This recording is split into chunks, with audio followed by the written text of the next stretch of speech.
Sri Sultan Hamengkubuwono X menyampaikan sabda singkat untuk Kawula Yogyakarta terkait pandemi Corona atau COVID-19. Sultan menyebut situasi saat ini pernah digambarkan oleh Pujangga Besar Jawa Raden Ing Ranggawarsita. Sri Sultan menyebut hari-hari ini syarat dengan ketidakpastian yang pernah digambarkan oleh Pujangga Wakesan atau terakhir Ranggawarsita dalam serat Kalatida. Menurut Sultan, saat ini suasana tido-tido atau penuh keraguan yang sulit diramal dan penuh was-was.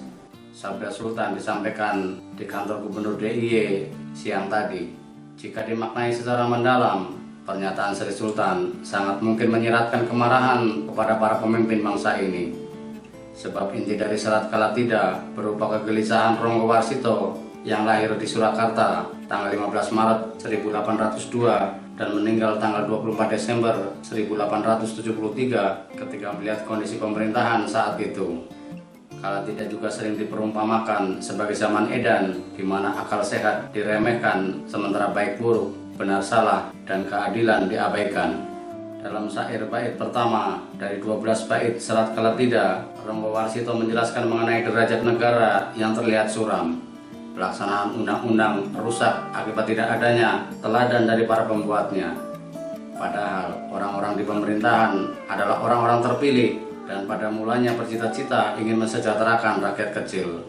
Sedang sebutan zaman edan terdapat pada bait ke-6 yang selengkapnya berbunyi, menghadapi zaman edan, keadaan menjadi serba sulit.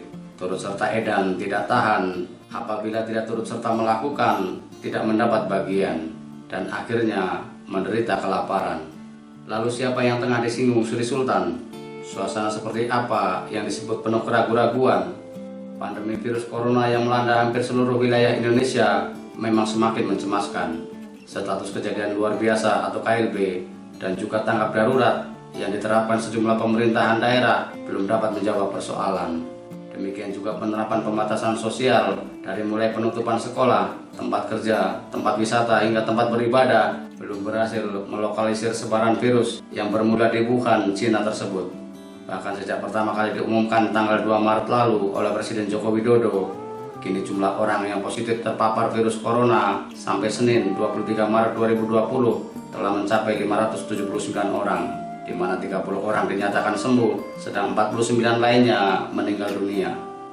Artinya ada penambahan jumlah sebanyak 65 kasus positif corona dibanding kemarin. Belum ada tanda-tanda kapan status darurat akan selesai.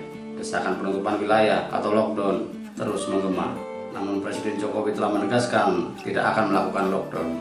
Jika situasi ini terus berlanjut, karena puncak sebaran virus belum dapat diprediksi secara akurat, maka kemungkinan akan muncul berbagai persoalan dari mulai anjloknya nilai tukar rupiah, PHK buruh, hingga krisis ekonomi. Kita tentu sangat tidak berharap muncul gejolak sosial sebagai dampak situasi yang penuh ketidakpastian atau keraguan-raguan sebagaimana disinggung oleh Sri Sultan. Oleh karenanya, kita mendukung sikap tegas pemerintah termasuk dalam pengawasan pelaksanaan pembatasan sosial baik yang bepergian maupun yang melakukan kegiatan lain agar tidak berkerumun atau mendatangkan tamu dalam jumlah besar. Semoga zaman Kalatida alias zaman edan ini segera berlalu.